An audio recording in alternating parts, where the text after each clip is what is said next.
Hi YouTube, this is Felicia with Bible Scraps, and it's fall, y'all. It's fall, y'all. I've been seeing that phrase like on TV. I think I saw it in Hobby Lobby.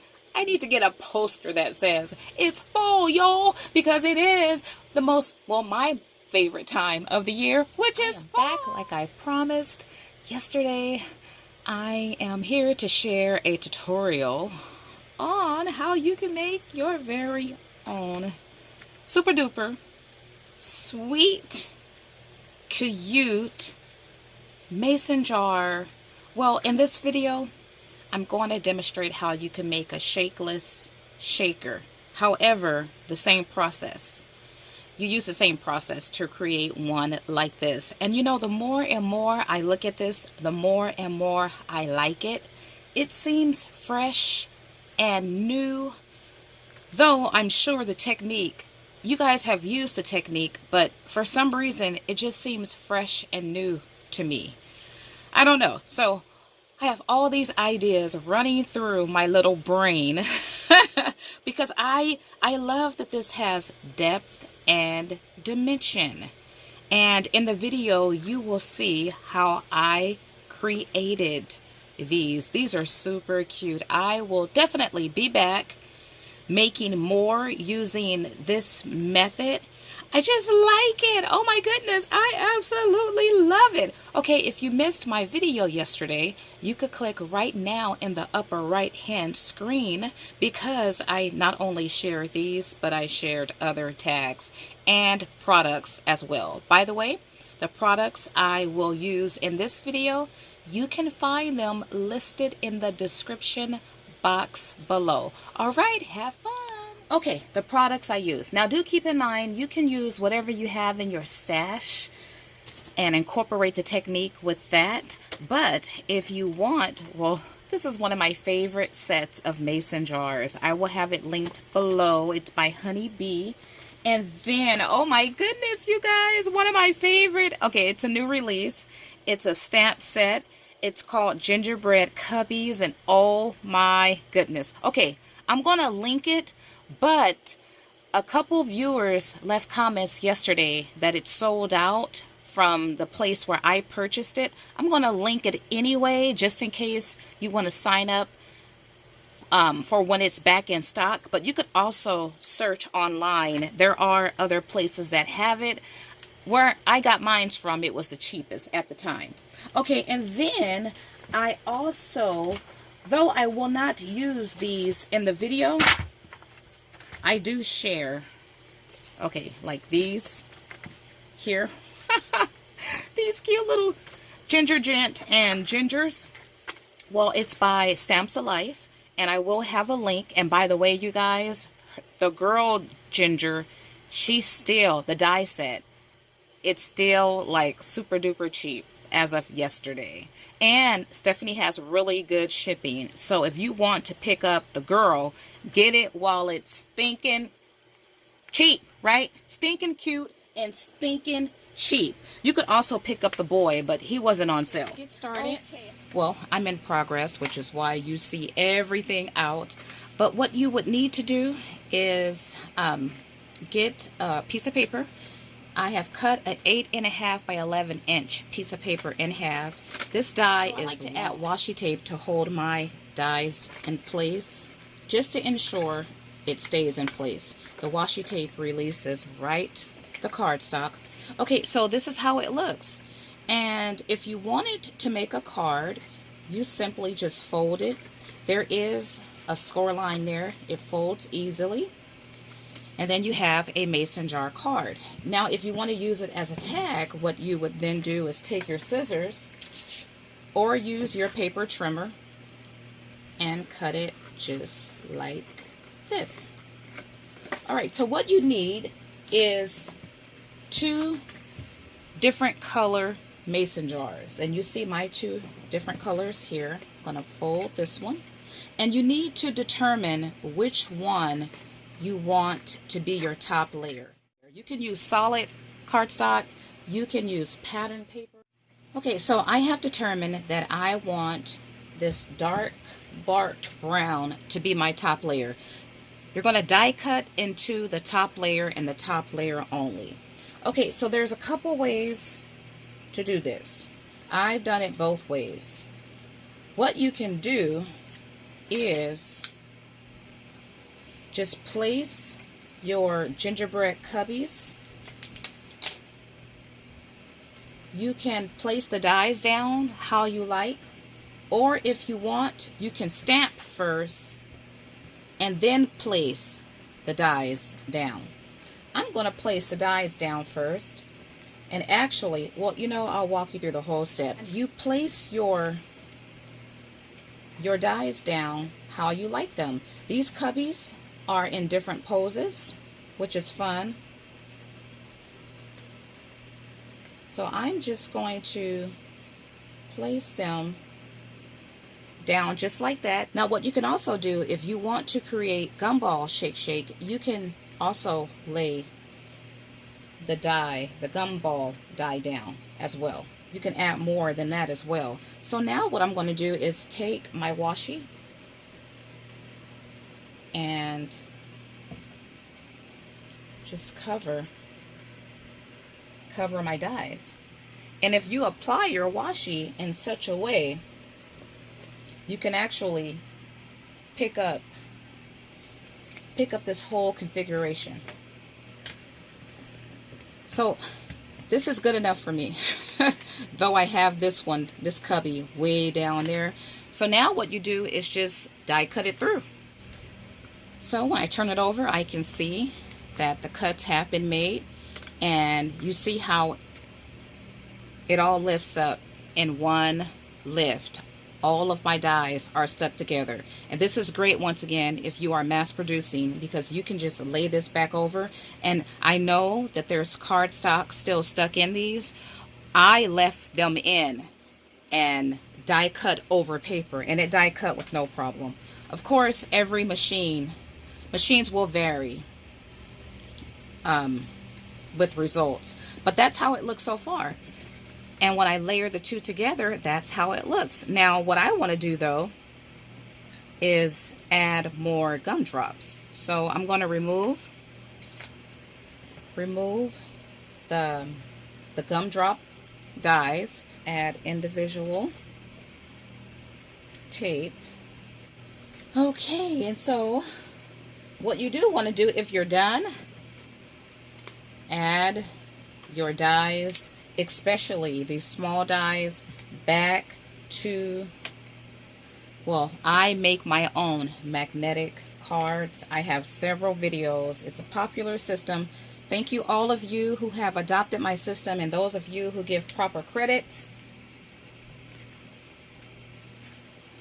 If you don't want to lose your die, then put them back on your magnetic card. And this is my basic magnetic card that I made years ago, and I do have a tutorial on it. I've since upgraded with stitching and with other stuff, but the old cards still get the job done. Okay, and this is how it looks, you guys, just like that. Now I'll give you a tip. If this was a lighter piece of cardstock, what you can do is use an alcohol marker, and you can color inside the shape.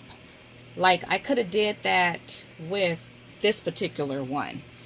I didn't do it here, but I could have outlined the inside of the shape, and that would have gave this just more definition. You don't have to do it, but you can. I could take white ink and do it with this, but I'm not.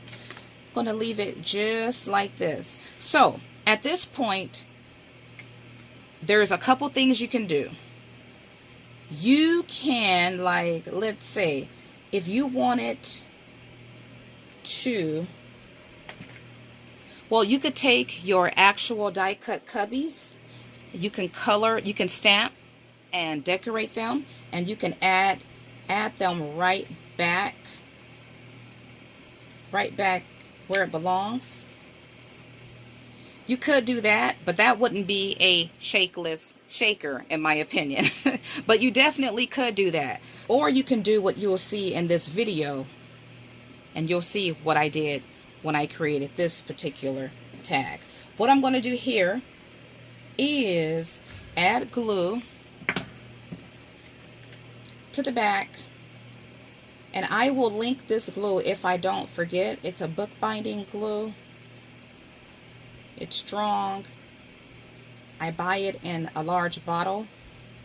And then I recycle the Zazz glitter glue bottles to use for this particular glue. Well, for all of my glues. I love to use those bottles with other glues. They work. The bottles are really good. The glue is not the best, but the bottles are good. And there you have it, just like that. That's how it looks. I am already in progress. I forgot to film. I'm going to start where I'm at. Okay, so what I'm doing now is I am taking my stamps and I'm using a pigment ink, a white pigment ink, and I'm going to find this particular cut and stamp right. Well, I have to bring this closer to me, so I'm going to be out of frame. Oh, and that's the wrong one. Okay. When you're working with these cubbies, you have to find the right image. It's not difficult to do. Now, and I just stamped this one here. So there's a couple ways to do it. You can do it the way I'm doing it now. I've die cut out my top layer and now I'm stamping, or maybe with the next example I'll show the other way of doing it. Whichever way is easier for you. So the next step is, well, let's bring this one back into view. The difference between, or one difference between this tag and the one I'm making now, you can see I've die cut gumdrops into my top layer. Now there's a couple, or well, two ways I can think of to, well, more than two ways to decorate my gumdrops. With this particular method, I'm using stickles, and I'm going to fill the gumdrop area with stickles. Now you could also use your liquid pearls. The other way would be to die cut out your gumdrops out of glitter paper or any type of paper you like and glue them into place. You would die cut out different colors of gumdrops using different colors of papers. Oops, and I didn't want to add pink on all of them. Okay, let's add some red. But I like to do it this way because it's adding dimension. And I probably, nope, it's coming out. Okay, so just fill the gumdrops with the different colors of glitter glue. Now you could use glaze, you could use white glue and sprinkle your glitter on. I mean, there's so many different color mediums to use. You could use the liquid pearls or the Nouveau drops, and that's too much. The enamel drops. Oh, you know, let's do one other thing. I'm going to take an alcohol marker, and I got to be careful. I should have done this before I added my glitter. I could wait until the glitter dries, but I'm going to do it now before I forget.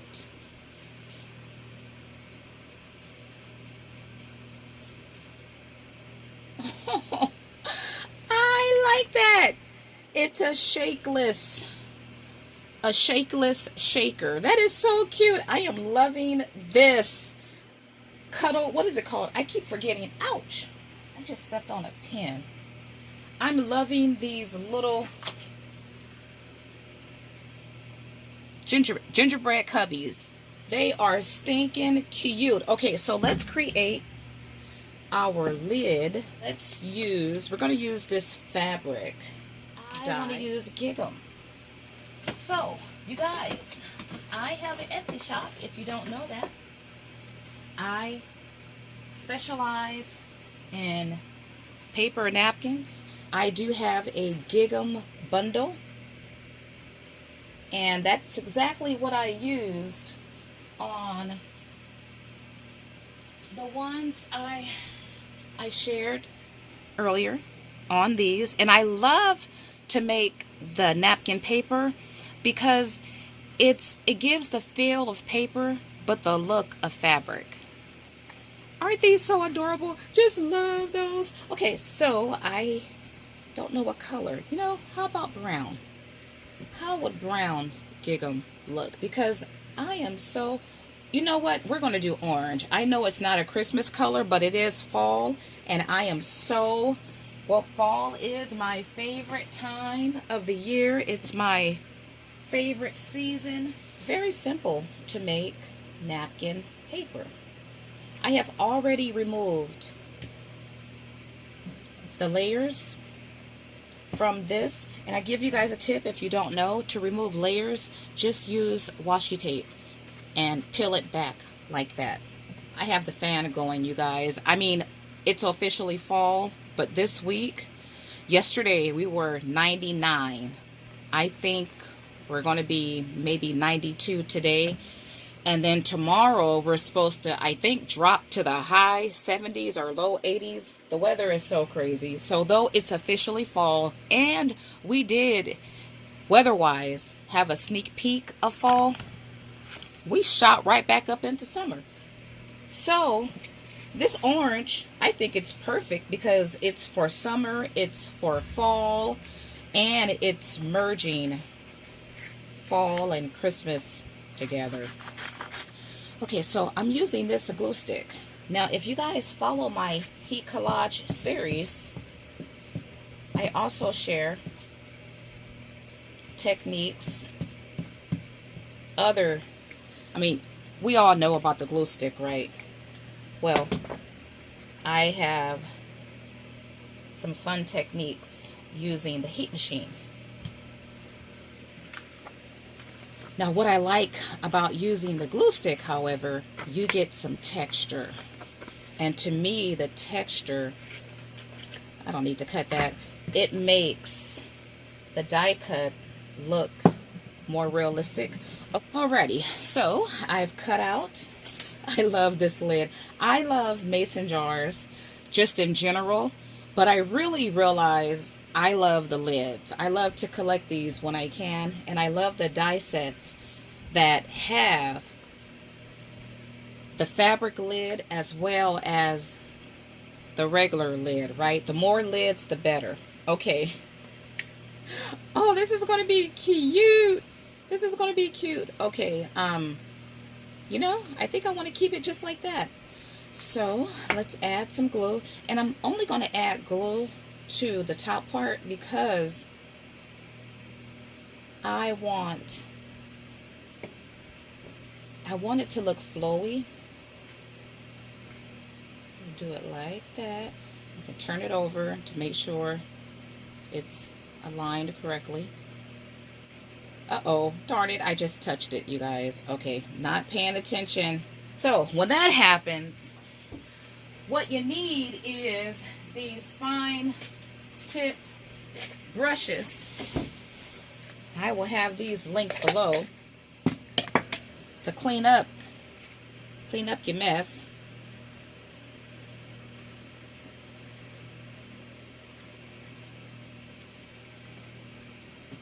Okay, you know what? And I'm not done because I'm realizing I want... Ouch! Oh, goodness. Look, you guys. Up my foot. A little pin. Whew, that's the second time. The same one, too. I got it now. Okay, so I could leave this as is. Isn't that cute? But what I want to do is accentuate the eyes and other parts of the gingerbread. So I'm using black Nouveau drops. And if you guys have not tried these, you need to have some colors in your stash. One color I definitely recommend is black because you can accentuate the eyes. You know, why not add, I didn't use stickles for the buttons, but I'll do that here.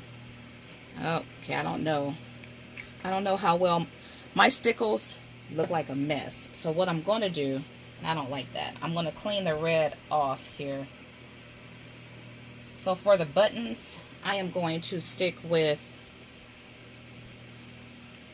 the Liquid Pearl Nouveau Drops enamel dots. So the enamel accents, they're runnier.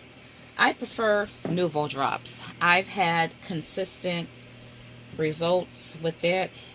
But look, just by adding those decorative elements to the gingerbread, it's bringing them to life. And then I'm going to use a gel pen to color this bow. I forget, let's see, it's a jelly roll. I got this in a package and I forget the name because the company makes several different types of gel pens, but I love these. They're fluid, they work consistently, and I haven't used this particular one in months, and it flowed out with no problem. If I could find a link, if I can remember what package it was in, I'll leave a link. I want to point out a couple of things. You see here with this is my fave. I love it, the Gig 'em. And I used the same process in the video to create the larger pieces of napkin paper, but I used my Nouveau Drops and added dots around this gingerbread. And of course, I embellished her even more by adding her little pockets and adding the bow. Love it.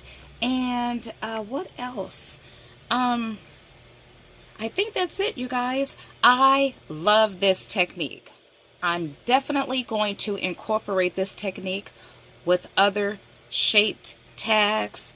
I already pulled out some dies I want to use for my next tags. And you know, you don't have to use gingerbread. You can have a snowman or a deer or a cross. Whatever type of image you want, you can incorporate the method I shared in this video to create these projects that has depth and dimension, and I just love it. It feels so fresh and so new. So I want to say too, I think this whole technique works better when you have dies, layering dies, like build set type dies. For instance, I have the gingerbread man with the coordinating clothes. The clothes is going to help the design pop when you use the layering method, if that makes any sense to you.